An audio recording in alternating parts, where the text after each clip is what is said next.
Hi friends, ఇదైతే మనకి సిఎస్ఐఆర్కి సంబంధించి సెంట్రల్ రోడ్ రీసెర్చ్ ఇన్స్టిట్యూట్ అనమాట. సిఆర్ఆర్ఐ సంబంధించి 209 వేరియస్ వేకెన్సీస్ ఏవైతే ఉన్నాయో దానికి సంబంధించినటువంటి అప్లికేషన్ ఆన్లైన్ ప్రాసెస్ మనకి 22 మార్చ్ 2025 స్టార్ట్ అయింది. ఇంకా 21 ఏప్రిల్ 2025 అయితే లాస్ట్ డేట్ అనమాట అప్లై చేసుకునే దానికి. దీనికి సంబంధించినటువంటి కంప్యూటర్ బేస్డ్ టెస్ట్ ఏదైతే ఉందో మనకి మే లేదా జూన్ టెంటేటివ్గా అయితే కండక్ట్ చేసే అవకాశాలు అయితే ఉన్నాయి. ప్లస్ ఇంకా వేకెన్సీకి సంబంధించి ఇక్కడ జూనియర్ సెక్రటేరియల్ అసిస్టెంట్ అనమాట, జేఎస్సి అంటారు. దీనికి సంబంధించి మనకి జనరల్ అలాగే finance and accounts, stores and purchase ఆ యొక్క డిపార్ట్మెంట్స్లో ఉంటాయి అనమాట. టోటల్గా 177 వేకెన్సీస్ అయితే ఉన్నాయి. గ్రూప్ సి కిందకు వస్తాయి, నాన్ గెజిటెడ్ అనమాట. 63,200 రూపీస్ పే స్కేల్స్ అయితే అప్లికబుల్ అయితే అవుతాయి అనమాట. దీనికి సంబంధించి ఇంటర్మీడియట్ అయితే పాస్ అయ్యి ఉండాలి. అలాగే మీకు టైపింగ్ అయితే కంప్యూటర్ మీద చేయగలగాలన్నమాట. అదొకటే క్వాలిఫికేషన్, ఎక్స్పీరియన్స్ అనేది అవసరం లేదనమాట. ఇంకా 28 ఇయర్స్ అనమాట ఏజ్. ఓబీసీ ఎన్సీఎల్ వాళ్ళకైతే కనుక 31 ఇయర్స్ అంటే 31 సంవత్సరాలు. ఎస్సీ ఎస్టీ వాళ్ళకి సంబంధించి 33 సంవత్సరాలు. పీడబ్ల్యూడీ క్యాండిడేట్స్కి సంబంధించి 38 సంవత్సరాల దాకా అప్లై అయితే చేసుకోవచ్చు అనమాట. అలాగే జూనియర్ స్టెనోగ్రాఫర్ ఇవి కూడా మనకి 32 వేకెన్సీస్ దాకా ఉన్నాయన్నమాట. 81,000 రూపీస్ శాలరీ పర్టికులర్స్ అప్లికబుల్ అవుతాయి. గ్రూప్ సి కిందకు వస్తాయి ఇవి కూడా. దీనికైతే మనకి ఇంటర్మీడియట్తో పాటు మీకు స్టెనోగ్రఫీ అయితే వచ్చి ఉండాలన్నమాట. అలాగే టైపింగ్ కూడా కంప్యూటర్ మీద చేయగలగాలి. దీనికి సంబంధించి 27 ఇయర్స్ అయితే ఏజ్ ఇచ్చారు. ఓబీసీ ఎన్సీలు వాళ్ళకైతే 30 సంవత్సరాలు, ఎస్సీ ఎస్టీ వాళ్ళకి సంబంధించి 32 సంవత్సరాలు, అలాగే పీడబ్ల్యూడీ క్యాండిడేట్స్కి అయితే 37 సంవత్సరాల దాకా అప్లై అయితే చేసుకోవచ్చు. ప్లస్ ఇంకా ఫీజుకి సంబంధించి మనకి ఉమెన్ క్యాండిడేట్స్ ఎవరైతే ఉన్నారో అంటే ఆల్ కేటగిరీ ఉమెన్ క్యాండిడేట్స్కి, ఎస్సీ ఎస్టీకి, పీడబ్ల్యూడీ క్యాండిడేట్, ఎక్స్ సర్వీస్ మ్యాన్కి వీళ్ళెవరికి ఫీజు లేదనమాట, 0 ఫీజు. ఇంకా మనకి మేల్ క్యాండిడేట్స్కి మాత్రమే ఫీజు ఉందన్నమాట. వాళ్ళలో కూడాను యూఆర్, ఓబీసీ, ఈడబ్ల్యూఎస్ ఒక 500 రూపీస్ మాత్రమే ఒక పోస్ట్కి మీరు ఫీజు అయితే పే చేసుకోవాలి. ప్లస్ ఇంకా అప్లికేషన్ ఆన్లైన్ ప్రాసెస్కి సంబంధించి సిఎస్ఐఆర్ సిఆర్ఆర్ఐకి సంబంధించినటువంటి అఫీషియల్ లింక్ అనమాట. కిందకి రావాలన్నమాట. ఇక్కడ మీకు 4 స్టెప్స్లో మీకు అప్లికేషన్ ఫామ్ అయితే ఫిల్అవుట్ చేసుకొని మీరు ఫీజు అయితే పే చేసుకోవచ్చు. ఫీజు ఉన్న వాళ్ళు మాత్రమే. ఇక్కడ మొదట అయితే మన న్యూ రిజిస్ట్రేషన్ అని ఉంది. మొదట రిజిస్టర్ అవ్వాలి, తర్వాత లాగిన్ అయ్యి అప్లికేషన్ ఫామ్ అయితే మనం ఫిల్అవుట్ అయితే చేసుకోవాలన్నమాట. ఫ్రెండ్స్ ఇక్కడ మీరు పర్సనల్ డీటెయిల్స్ ఫిల్అవుట్ చేయాలి, క్వాలిఫికేషన్ డీటెయిల్స్, డాక్యుమెంట్స్ అప్లోడ్. డాక్యుమెంట్స్లో మనకి ఫోటోగ్రాఫ్, సిగ్నేచర్ కావాలి. అలాగే మనకి కేటగిరీ సర్టిఫికేట్స్ ఎవరైతే ఉన్నారో SC ST, OBC, NCL, EWS, ex service man, PWD వాళ్ళందరికీ కూడాను ఆ యొక్క కేటగిరీ సర్టిఫికేట్స్ అయితే కావాలి. దాంతోపాటు మనకి 10th క్లాస్ అలా ఎడ్యుకేషన్ క్వాలిఫికేషన్ సంబంధించినటువంటి స్కాన్ కాపీస్ అయితే అవసరం అవుతాయి అన్నమాట.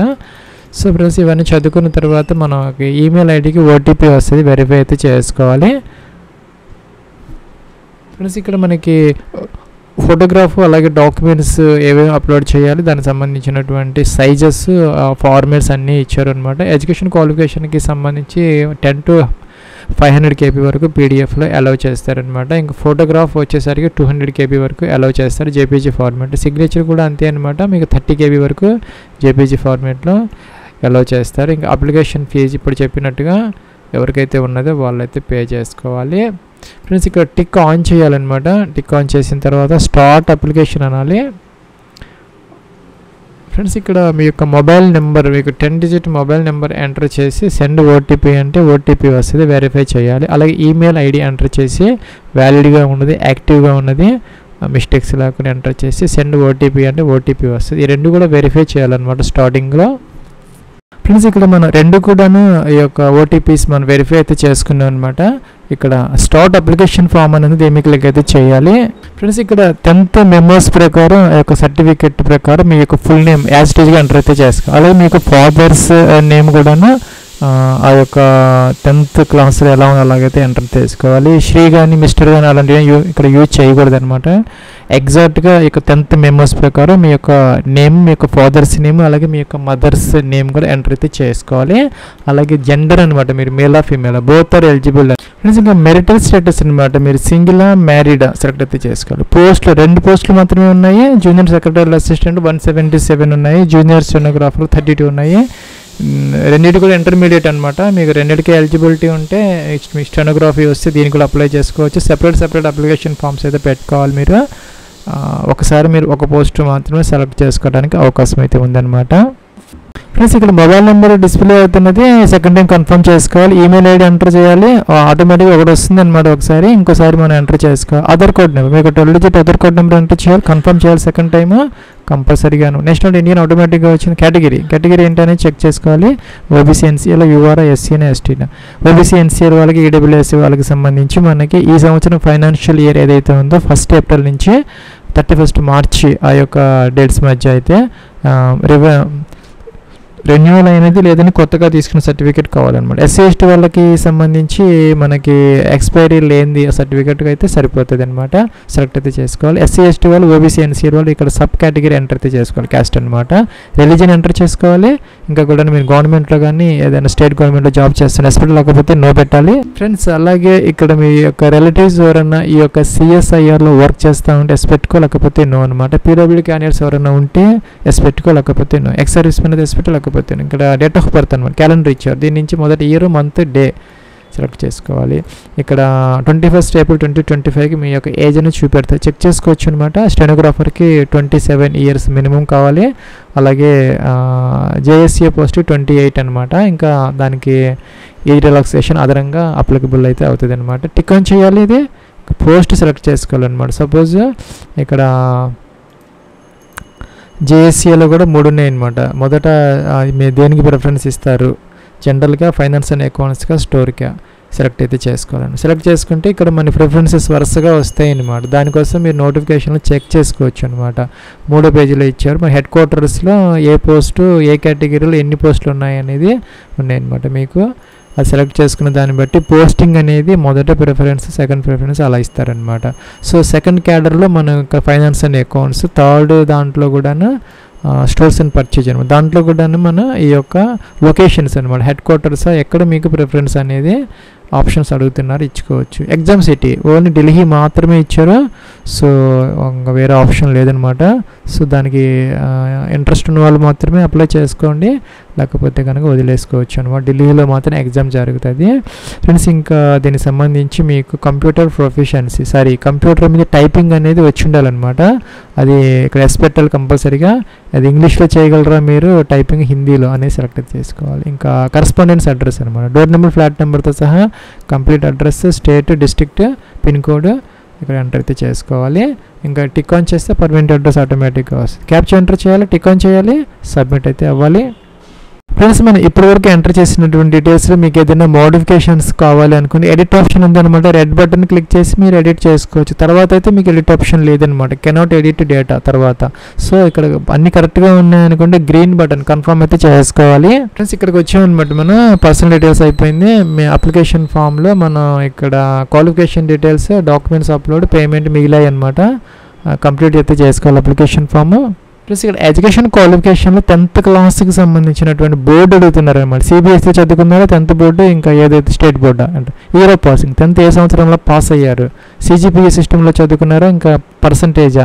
సిజిపిఏ అయితే డైరెక్ట్గా ఎంటర్ అయితే చేసుకోవచ్చు అనమాట. మీకు ఎంత సిజిపిఏ వచ్చిందని. ఇంటర్మీడియట్కి సంబంధించి కూడా బోర్డు అనమాట. స్టేట్ బోర్డా, ఏ బోర్డు చదువుకున్నారో ఎంటర్ అయితే చేసుకోవాలన్నమాట. ఆంధ్రప్రదేశ్ ఇంటర్మీడియట్ బోర్డా లేకపోతే ఏదనేది, తెలంగాణ అనేది, ఏ సంవత్సరంలో మీరు పాస్ అయ్యారో ఇది కూడా ఎంటర్ అయితే చేసుకోవాలన్నమాట. ఇంకా సిజిపిఏ సిస్టమ్, పర్సంటేజ్ అయితే డైరెక్ట్గా ఎంటర్ అయితే చేసేసుకోవచ్చు. గ్రేడ్ అయితే ఇచ్చుకోవచ్చు. అదర్ క్వాలిఫికేషన్స్, డిగ్రీ ఉంటే కనుక ఇక్కడ university name, college name, name of the degree, BCom, BA ఏదన్నా ఉంటే కనుక మీకు ఎంటర్ అయితే చేసుకోవచ్చు. ఈ విధంగా కాలేజీ నేమ్ ఎంటర్ చేసుకోవాలి. అట్లాగే ఇక్కడ యూనివర్సిటీ నేమ్ అనమాట ఎంటర్ చేసుకోవాలి. ఇంకా percentage, degree passed, awaiting results, appearing, ఈ సంవత్సరం అపీర్ అవుతుంది. డిగ్రీ అయితే అవసరం లేదు, దీనికి సంబంధించి పాస్ అనమాట. పాస్ అయితే మీరు ఏ సంవత్సరంలో పాస్ అయ్యారు అనేది మెన్షన్ చేసుకోవాలి. పర్సంటేజ్ ఎంత వచ్చింది అనేది కూడా మెన్షన్ చేసుకోవాలి. యాడ్ అయితే చేసుకోవాలి. ఫ్రెండ్స్ ఇక్కడ టిక్ ఆన్ అయితే చేసుకోవాలి, సబ్మిట్ అయితే అవ్వాలి. ఫ్రెండ్స్ ఎడ్యుకేషన్ క్వాలిఫికేషన్స్లో మీకు ఏదైనా మోడిఫికేషన్స్ ఎడిటింగ్ చేసుకోవాలంటే చేసుకోవచ్చు. తర్వాత అయితే ఆప్షన్ ఉండదు అనమాట. అన్ని ట్యాబ్స్లో కూడా మనకి ఎడిట్ ఆప్షన్ ఇస్తున్నారు. సో జాగ్రత్తగా చెక్ చేసుకొని కన్ఫర్మ్ అయితే చేసుకోవాలి. ఫ్రెండ్స్ ఇక్కడ 2 ట్యాబ్స్ అయిపోయినాయి. ఇంకా డాక్యుమెంట్స్ అప్లోడ్ ట్యాబ్ మిగిలింది అనమాట. కంప్లీట్ అవ్వాలి. ఫ్రెండ్స్ అప్లోడ్స్ సెక్షన్లో మనం ఫోటోగ్రాఫ్ జేపీజీ ఫార్మేట్లో అప్లోడ్ చేసుకోవాలి. 200 KB వరకు అలౌ చేస్తారు. సిగ్నేచర్ వచ్చేసరికి మనకి 4 KB నుంచి 30 KB వరకు అలో చేస్తారనమాట. ఇంకా వాటికి కూడా మనకి ఒక డైమెన్షన్స్ అయితే ఇచ్చారు. ఫోటోగ్రాఫ్ వచ్చేసరికి 3.5 × 4.5 సెంటీమీటర్స్, ఇంకా సిగ్నేచర్ వచ్చేసరికి 3.5 సెంటీమీటర్స్, అలాగే 1.5 సెంటీమీటర్స్ మనకి హైట్ అనమాట. అలాగే సిగ్నేచర్కి తర్వాత మనకి అదర్ డాక్యుమెంట్స్ వచ్చేసరికి PDF ఫార్మేట్ అనమాట. 10 to 500 KB వరకు అలో చేస్తారనమాట. ఇక్కడ మన డ్రాప్ డౌన్ బాక్స్లో అన్ని ఇచ్చారు, ఇవన్నీ మనం అప్లోడ్ చేసుకోవాలి. ఫోటోగ్రాఫ్ అప్లోడ్ చేయాలి, మొదట సెలెక్ట్ చేసుకొని బ్రౌజ్ అండ్ ఫైల్ సెలెక్ట్ చేసుకొని అప్లోడ్ అనాలి. అలాగే సిగ్నేచర్ సెలెక్ట్ చేసుకోవాలి, బ్రౌజ్ అనాలి, ఫైల్ సెలెక్ట్ చేయాలి, అప్లోడ్ అనాలి. అలాగే కేటగిరీ సర్టిఫికేట్ అనమాట. ఇక్కడ EWS వాళ్ళు కానీ ఇంకా ఎవరైతే ఉన్నారో అందరూ కూడా సెలెక్ట్ అయితే చేసుకొని అప్లోడ్ అయితే చేయాలన్నమాట. Category certificate 10th certificate upload చేయాలి, అలాగే ఇంటర్మీడియట్ సర్టిఫికేట్ అప్లోడ్ చేయాలి, అలాగే 10th mark sheet, intermediate mark sheet, దాంతోపాటు ఇక్కడ కేటగిరీ సర్టిఫికేట్. నేను OBC ఇచ్చాను కాబట్టి డిక్లరేషన్ అడిగిందనమాట. మీ కేటగిరీకి ఏదైనా అడిగితే అది కూడా అప్లోడ్ అయితే చేసుకోవాలి. సో మొదట ఫోటోగ్రాఫ్ బ్రౌజ్ అనాలి, అప్లోడ్ అనాలి అనమాట. టిక్ ఆన్ చేయాలి, సబ్మిట్ అయితే చేసుకోవాలి. ప్లస్ మనకి OBC డిక్లరేషన్ అనమాట. మనకి నోటిఫికేషన్ 23వ పేజీలో ఇచ్చారనమాట. Form of declaration to be submitted by the OBC NCL candidate in addition to the community certificate. మీరు OBC NCL ఏదైతే తీసుకున్నారో మనకి ఒక కేటగిరీ సర్టిఫికేట్ మీ MRO దగ్గర నుంచి కానీ ఇంకా మన తహసీల్దార్ నుంచి తీసుకుంటాం కదా, దాంతోపాటు ఇది కూడా ఎడిషనల్గా మనం అప్లోడ్ అయితే చేసుకోవాలన్నమాట. సో గుర్తుపెట్టుకోవాలి ఫ్రెండ్స్. ఇలాగ అన్నీ అప్లోడ్ చేసుకున్న తర్వాత వ్యూ అని చెక్ చేసుకోవాలన్నమాట. డిలీట్ చేసుకొని మీరు ఏదైనా రాంగ్ అప్లోడ్ చేస్తే మళ్ళీ అప్లోడ్ చేసుకోవచ్చు, ప్రాబ్లం లేదనమాట. సో జాగ్రత్తగా అప్లోడ్ సబ్మిట్ అనాలి, టిక్ ఆన్ చేసి సబ్మిట్ అయితే చేసుకోవాలి. ప్లస్ మనకి మేల్ క్యాండిడేట్స్కి మాత్రమే ఫీజు ఉందన్నమాట. ఒక పోస్ట్కి 500 రూపీస్. అందులో కూడా మేల్ క్యాండిడేట్స్లో OBC NCL వాళ్ళకి, జనరల్ క్యాండిడేట్స్కి, EWS క్యాండిడేట్స్కి టిక్ ఆన్ చేసుకోవాలి. ఇది కూడా ఈ రెండు టిక్ ఆన్ చేసిన తర్వాత ప్రొసీడ్ టు పేమెంట్ అనాలి. ఇక్కడ మనకి పేమెంట్ గేట్వే అయితే ఓపెన్ అయింది అనమాట. SBI ePayకి సంబంధించి మనకి డెబిట్ కార్డ్స్, క్రెడిట్ కార్డ్స్, ఇంకా ప్రీపెయిడ్ కార్డ్స్ కానీ, ఇంటర్నెట్ బ్యాంకింగ్ కానీ, UPI కానీ ఏదో ఒక గేట్వే ద్వారా మీరు ఫీజు అయితే పే చేసుకోవచ్చు అనమాట. సో మీరు సెకండ్ పోస్ట్కి అప్లై చేయాలనుకుంటే లాగిన్ అయిపోయి సేమ్ క్రెడెన్షియల్స్తో మీరు రెండో పోస్ట్ కూడా ఇదే విధంగా మీరు అప్లై అయితే చేసుకోవచ్చు.